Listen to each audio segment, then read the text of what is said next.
Imagine you're standing in the middle of the North Sea. It's freezing. It's brutal. And you're about 80 kilometers from the nearest shore. 50 years ago, you'd be looking at an oil rig, a rusting cathedral to fossil fuels. But today you're standing on something that shouldn't exist. An artificial island the size of 18 football fields. A man-made fortress of concrete and steel, acting as the nerve center for thousands of wind turbines spinning in the mist. This isn't just a power plant. It's a dedicated city for electrons. Welcome to Denmark's Energy Island, the single largest construction project in the history of the country. A $30 billion bet. Enough steel to build 5 Eiffel Towers. And the ambition to literally own the wind. But here's the real story, depending on who you ask. This is either the blueprint that saves Europe from energy collapse or the most expensive infrastructure mistake since someone put a revolving door on a submarine. Because while the concept sounds like a sci-fi utopia, the reality involves billion-dollar delays, political friction, a race against physics, and one very uncomfortable environmental paradox. Why is a tiny nation of 6 million people trying to become the OPEC of wind energy? And can they actually pull it off? I'm breaking it all down. This is Finverse Stories, and let's get into it. Part 1. What actually is this thing? Before we get to the drama, let's understand the mechanics. For 30 years, offshore wind worked like this. Stick a turbine in the water. Run a cable from that turbine back to the beach. Plug it in. Simple, but also deeply inefficient. If you have 1,000 turbines, you need a messy web of cables dragging electricity back to shore over massive distances. It's like trying to charge your phone with a 10-meter extension cord. You lose a lot of juice along the way. Denmark's solution? Build a literal physical hub in the middle of the ocean. Think of it as the world's biggest USB-C hub. Instead of hundreds of turbines each sending power individually to shore, they all feed into this island. Massive high-tech converters on the island transform raw AC power into HVDC high-voltage direct current, bundle it up, and shoot it through interconnector cables to wherever it's needed most. Germany needs power. Send it there. The Netherlands is blacking out. Route it there. Denmark is asleep. Export the surplus. The plan has 2 major hubs. First, Bornholm, in the Baltic Sea. Easier, because Bornholm is a real island with actual rocks and people. They're essentially turning it into a massive power station. Second, Vindu, in the North Sea. This is the crazy one. This is the artificial island. And the scale is almost absurd. Initially handling 3 gigawatts of power, eventually scaling to 10 gigawatts. That's enough to power 10 million European homes. Roughly the entire population of Portugal, powered by 1 concrete slab in the ocean. But wait, it goes further. The plan isn't just to produce electricity. It's to build Power 2X facilities on these islands. When there's so much wind power, they don't know what to do with it. They'll use the excess electricity to split water molecules, produce hydrogen, convert it into green ammonia, and fuel container ships right there in the middle of the sea. It sounds like a Bond villain's lair, and honestly, given the budget, a Bond villain might be the only one who could finance it. Part 2. The geography of power. Why here? To understand why Denmark is trying to pull a Minecraft move in the middle of the ocean, you need to understand the North Sea. Most oceans are deep, scary, and inconvenient. Off the coast of California or Japan, water depths drop into the abyss. You need floating turbines. Impressive, but expensive and technically brutal. The North Sea is different. It is arguably the Goldilocks zone of global energy. 1. It's incredibly shallow. Travel 100 kilometers offshore, and the water might only be 30 to 40 meters deep.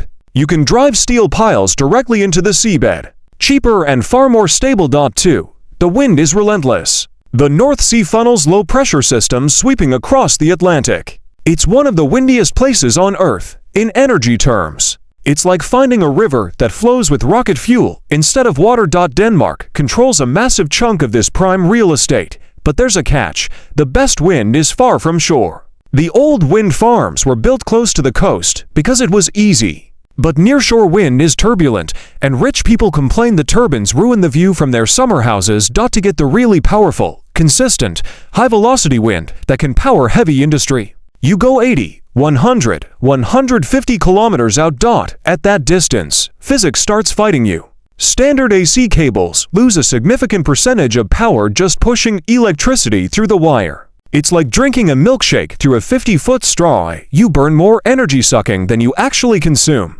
This is why the island exists. It converts that raw AC power into HVDC and shoots it to land with near zero loss. Denmark had the shallow water. They had the wind. They had the ambition.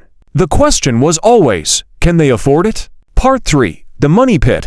How to burn $30 billion. Let's talk about the concrete whale in the water. When the Danish government announced the energy islands in 2020. The price tag was eye-watering, but defensible, around 110 billion Danish kroner. Roughly $30 billion US, that's about 10% of Denmark's entire GDP. Imagine the US deciding to build a single power plant costing $2.5 trillion. That's the level of commitment we're talking about. The structure was a public-private partnership. The Danish state would own 50.1%. Because you don't want critical infrastructure, but on a whim by some billionaire, and private investors would cover the rest. Then reality hit between 2022 and 2024. Raw material costs went vertical. Steel, copper, concrete, everything spiked. Interest rates jumped. Wind turbine supply chains snarled. The North Sea energy islands stopped looking like a cash cow and started looking like a cash incinerator. In mid-2023, the Danish government quietly hit pause on the North Sea island tender. They realized the project would need massive state subsidies to survive under current economic conditions. As of early 2026, the project is in a strange limbo. The Bornholm energy island, the one using the real island in the Baltic, is moving ahead at full speed. In fact, just last month, Germany and Denmark signed a binding agreement to split costs and get it built. That one is happening, but the North Sea artificial island, the flagship, is currently being re-evaluated. Political speak for, we're figuring out how to build this without bankrupting the country. Meanwhile, Belgium just skipped the deliberation phase entirely. The Princess Elizabeth Island off the Belgian coast is actively under construction. Foundations were built in 2024 and 2025. And they're dropping them into the sea right now. Denmark invented the concept. Belgium might be the first one to actually sit on the throne. Part 4. The Hydrogen Casino. Power-to-X. If building an artificial island sounds risky, wait until you hear what they plan to put on it. The second pillar of Denmark's master plan is Power-to-X IPTX. Here's the core problem with wind energy. It blows when it wants to. At 3 a.m., when the turbines are spinning hard and nobody needs the power, you either turn them off or literally pay neighboring countries to take the excess electricity. It's wasteful and economically absurd. Batteries. Not a solution at this scale. To store North Sea wind energy in batteries, you'd need a battery the size of Copenhagen. Enter Power-to-X. The plan is to place massive electrolysis plants directly on the energy islands. When the wind is screaming and the grid is full, you redirect that electricity into seawater. Split the H2O into hydrogen and oxygen, capture the hydrogen, and convert it into green ammonia or methanol. Why does this matter? Because you cannot run a Maersk container ship on batteries. Too heavy. You cannot fly a commercial aircraft on batteries. But you can run them on green ammonia. Denmark isn't just trying to sell Europe electricity. They're trying to become the gas station of the future maritime world. Here's the reality check though, and this is where Finverse gets honest with you. Physics hates this process. Every time you convert energy from one form to another, you pay a tax to the universe. Wine to electricity, some loss. Electricity to hydrogen via electrolysis, roughly 30% loss. Hydrogen to ammonia, more loss. Burning the ammonia in a ship engine, more loss still. By the time that wind gust actually moves a container ship across the Pacific, you may have lost 50 to 70% of the original energy. Is remarkably inefficient. It is champagne energy, premium, expensive, and reserved for sectors like shipping and aviation where nothing else works. Denmark is betting billions that the world will be so desperate to decarbonize maritime transport that they'll pay a premium for this fuel regardless of the efficiency cost. It's a casino bet on future regulation, not current economics. Part 5. The geopolitical chess move. Here's where it gets interesting, and most people miss this entirely. If you think this project is about powering Danish toasters, you're missing the 4D chess move. Denmark is a country of 6 million people. They don't need 10 gigawatts. They already produce enough wind energy to cover their own needs on a windy day. The energy island is a trading floor. Historically, Denmark controlled the sound dues, a toll on every ship entering or leaving the Baltic Sea. It made them wealthy for centuries. The Energy Island is the 21st century version of that toll booth. The system relies on massive interconnector cables thick enough to choke a whale, running to the Netherlands, Germany, Belgium, and the UK by sitting geographically in the middle. Denmark becomes the broker. Is it windy in the North Sea, but calm in Germany? Denmark sells power to Berlin. Is solar peaking in Germany while Danish wind dies down? Denmark buys cheap German solar. Is the UK's tea kettle surge happening during halftime? Sell to London. We've already seen a preview of this model. The Viking Link, fully operational since late 2023, is the world's longest undersea power cable, stretching 765 kilometers between Denmark and the UK. It lets renewable energy flow back and forth based on real-time demand. The Energy Islands put this on steroids. Denmark is effectively telling its neighbors, "We'll build the hub, you just plug in." And in a world transitioning away from oil, the country that controls the electrons is the new energy superpower. Part 6. The target on your back. Security. Now for the part that should concern you. When you build the central nervous system of Northern Europe's power grid in the middle of the ocean, you paint a giant bull's eye on it. In the old days, attacking a country's energy infrastructure meant bombing missions and massive military exposure. Today, you need a fishing trawler and a grappling hook. We're not speaking hypothetically. Since 2022, NATO intelligence has been tracking what they call ghost ships in the North Sea, Russian vessels officially listed as research ships that disable their eyes tracking systems, the maritime equivalent of turning off Find My iPhone, and sail in suspicious zigzag patterns directly over underwater data cables and power infrastructure. One notorious vessel, the Admiral Vladimirsky, was caught mapping the exact locations of offshore wind infrastructure when a Danish news crew approached it by boat. A masked figure stepped onto the deck holding a military assault rifle that is not standard equipment for a marine biologist. Here's the strategic problem the Energy Island creates. If you destroy a single wind turbine, nobody cares. You lose 0.01% of capacity. But if you destroy the converter island aggregating power from 500 turbines, you black out a significant portion of Europe. Single point of failure. Maximum geopolitical leverage. The security calculus gets worse. Wind farms are terrible for radar. Spinning blades create what's called radar clutter. They confuse defense systems.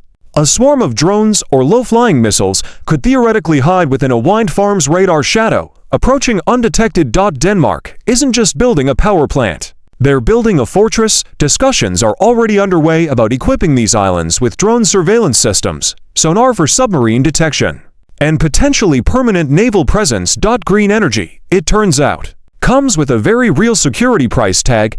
Part 7. The environmental paradox. Now let's talk about the irony that makes environmentalists uncomfortable. To build the North Sea Energy Island, you need sand. Millions of tons of it, dredged from the ocean floor to create artificial land where none existed before. They are destroying the seabed to save the atmosphere. Dredging is like running an industrial vacuum over a living carpet. It sucks up sediment, microorganisms, worms, fish eggs, the base of the entire food chain. When you dump that sand to build the island, you bury the existing seabed. You create turbidity plumes, massive clouds of underwater particles that suffocate coral, seagrass, and fish populations for miles around. There is a fierce debate happening in Denmark right now.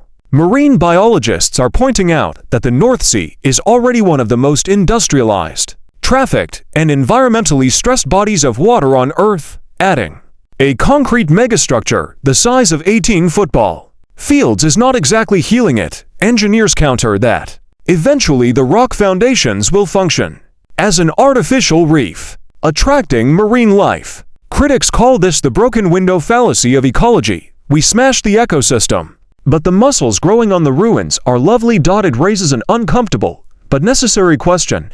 How much local environmental destruction is acceptable to prevent global climate destruction?